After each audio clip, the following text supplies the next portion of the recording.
Hey there, how are you today? My name is Dana Damara, and you have landed on Astrocast.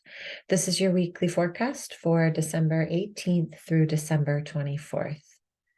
So this is a really big week, a couple of huge events happening here before we round out the end of our calendar year. It all starts on December 21st, which is the winter solstice in the northern hemisphere and the summer solstice in the southern hemisphere. So let's focus on the winter solstice. So the winter solstice is a changing of the wheel, a turn of the wheel, a season change, right? And with every season change in our lives or in humanity, in our global life, we experience a shift. Sometimes when we experience shifts in our life, we forget that as we change from season to season, there is something, as always, to let go of in order to allow what's next. And I talk about this before I even talk about the winter solstice as a seasonal thing. When I talk about seasons, I'm talking more about an energy shift, right? So as we move into this winter solstice, we move into winter.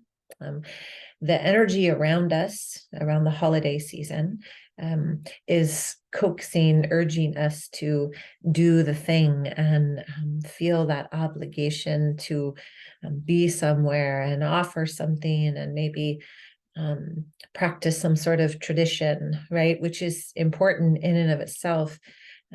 But I feel like at the same time, one of the most powerful things we can do during a winter solstice is to be quiet. You know, we've in the Northern Hemisphere, we've been experiencing the darkest days of the year, right? And as we move to winter solstice and then after winter solstice, the days will get a little bit lighter, right? But we're still in a space of internal observation.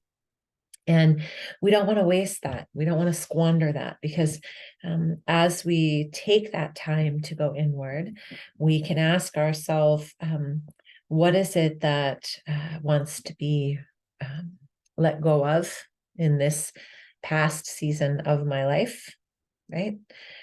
So that I can just allow and make space for this new season of my life. And this is really beautiful the way that Mother Nature has created space for us, right? So every quarter we have an opportunity to pause, listen. Every solstice, every equinox, to just say, as I move to this next phase, this next season, what can I let go of, and what is wanting to be rebirthed?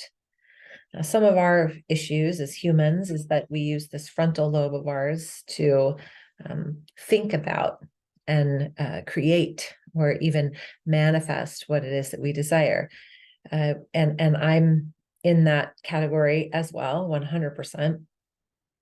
But I am have been working toward this sense of allowing and allowing our bodies to assimilate a new season, allowing ourselves to surrender to what could be next for us. And instead of worrying about what we're making space for, right? Instead, just being in the space of letting things come to us and focusing more on what it is that we're letting go of. So as we move to this new season, we can allow ourselves to be in that space. So with the winter solstice, give yourself some space to just be still. I know it's challenging during the holidays. I get it, but do your best, right?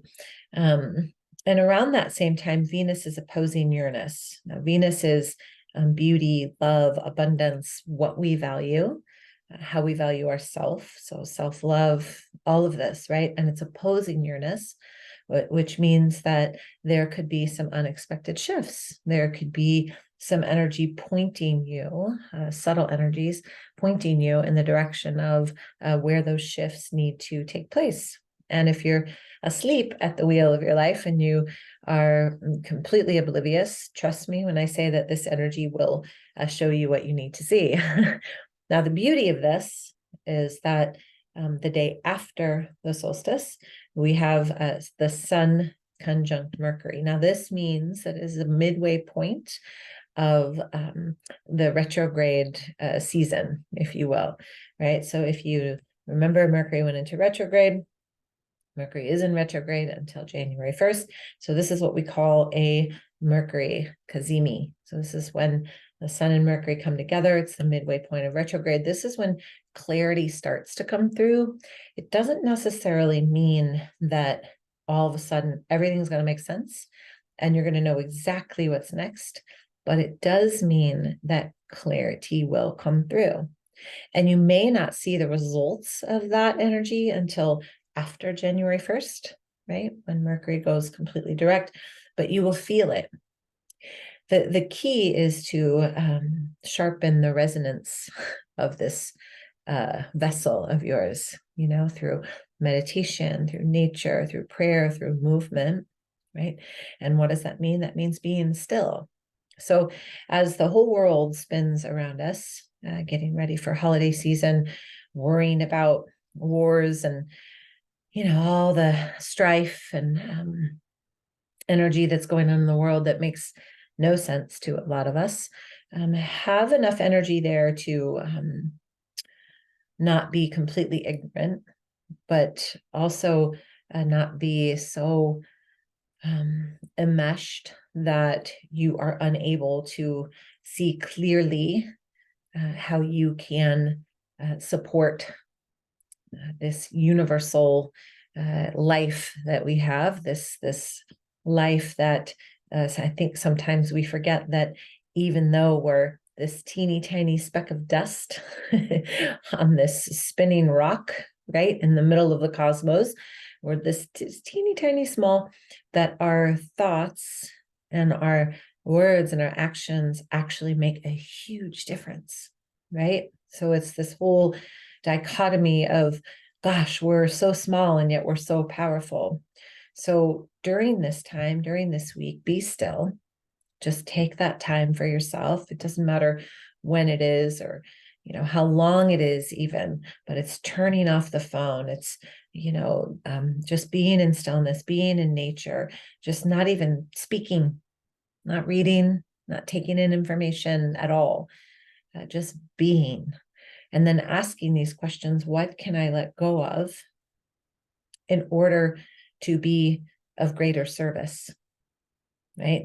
Not what can I let go of and what can I bring in?